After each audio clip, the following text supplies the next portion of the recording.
Oke, Ananda semua, bertemu lagi dengan Ibu di materi kita selanjutnya, yaitu mengenai translasi geometri. Translasi geometri adalah salah satu dari transformasi geometri.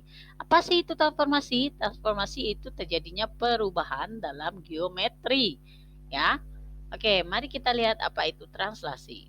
Nah, sebelum masuk kita translasi, ada beberapa dalam kehidupan sehari-hari ini yang termasuk dalam transaksi atau disebut sebagai perpindahan. Contohnya misalkan dalam bermain catur, itu bidak-bidak catur itu akan dilakukan perpindahan. Nah, itu ada namanya sebut translasi. Atau dalam permainan seluncuran atau juga dalam permainan mobil-mobilan. Itu semuanya titik yang ada pada mobil itu semuanya bergerak menuju menuju jarak tertentu atau titik tertentu.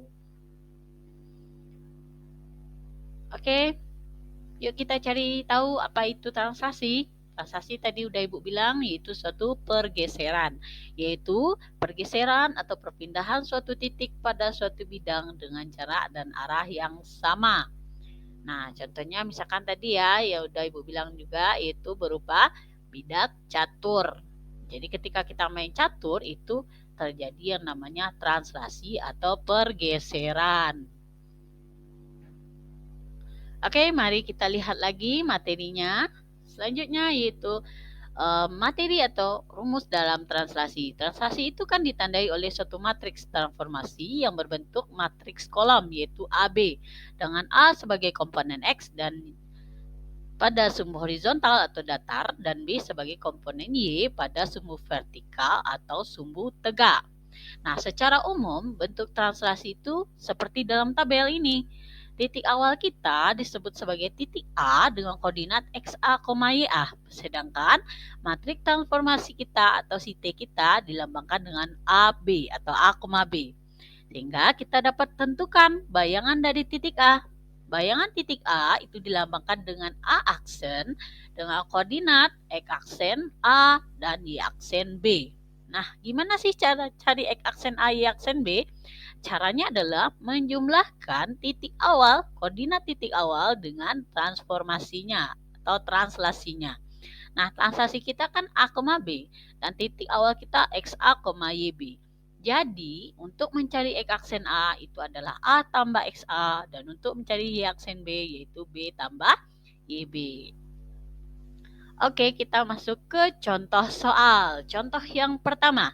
Diketahui titik R yaitu 4,6 akan ditranslasi sejauh T min 3,2. Nah, sekarang kita menentukan bayangan dari titik R. Nah, seperti contoh tadi, seperti dalam tabel tadi, untuk mencari bayangannya, kita jumlahkan koordinat titik awal dengan translasinya. Jadi 4 ditambah min 3 atau min 3 tambah 4 dan 2 ditambah 6. Sehingga kita dapat koordinat translasinya, koordinat bayangannya itu adalah 1,8. Oke. Oke, kita masuk ke contoh yang kedua. Contoh yang kedua yaitu kita menentukan koordinat awal lagi. Yaitu jika diketahui suatu translasi 1,4 dan diketahui koordinat bayangan yaitu 5,7. Jadi kebalikan dari contoh yang pertama. Berarti cara untuk mencari koordinat awal yaitu dengan mengurangkan koordinat bayangan dengan translasinya. Koordinat bayangan kita adalah 5,7 sedangkan translasi 1,4. Berarti 5 kurang 1 dan 7 kurang 4 sehingga menghasilkan 4,3. Itu adalah koordinat titik awal dari titik A. Oke, it's time for quiz. Oke, Nanda, di sini ada kuis. Silahkan Ananda coba mengerjakannya di bukunya dan buatkan jawabannya di kolom komentar. Di mana soal kita itu diketahui segitiga ABC dengan titik sudut A 0,2, B 1,3, dan C 4,1 akan ditranslasi oleh T 2,1. Jadi kita diminta menentukan koordinat bayangan segitiga ABC. Oke, terima kasih sudah menyaksikan video ini. Kembali lagi nanti di video-video berikutnya. Jangan lupa like, subscribe, dan komennya. Terima kasih.